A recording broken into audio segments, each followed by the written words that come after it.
केंद्र सरकार ने मराठी भाषा को शास्त्रीय भाषा का दर्जा मिलने पर देवेंद्र फडणवीस ने अपनी प्रतिक्रिया व्यक्त की है। आखिरकार आज वह शुभ दिन आ गया।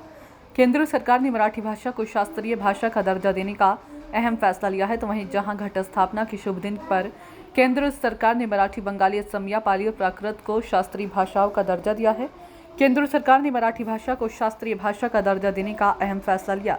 कई वर्षों से मराठी भाषा को विशेष दर्जा देने की मांग की जा रही थी। माननीय प्रधानमंत्री नरेंद्र मोदीजी आणि संपूर्ण केंद्र सरकारचे मी मनापासून आभार मानतो की इतक्या वर्षाची मागणी मराठी भाषेला अभिजात भाषेचा दर्जा द्या, ही मागणी माननीय मोदीजींनी आणि मंत्रिमंडळाने मान्य केली आणि आजपासून आपली मराठी भाषा ही अभिजात भाषा म्हणून गणली जाणार आहे।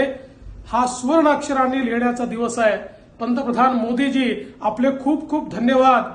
महाराष्ट्र सरकारने मी मुख्यमंत्री असताना आणि आता देखील माननीय एकनाथराव शिंदेजींच्या नेतृत्वात सातत्याने पाठपुरावा केला, प्रयत्न केला, पुरावे दिले आणि आज हे सगळे पुरावे मान्य होत मराठी भाषा ही अभिजात भाषा झाली आहे।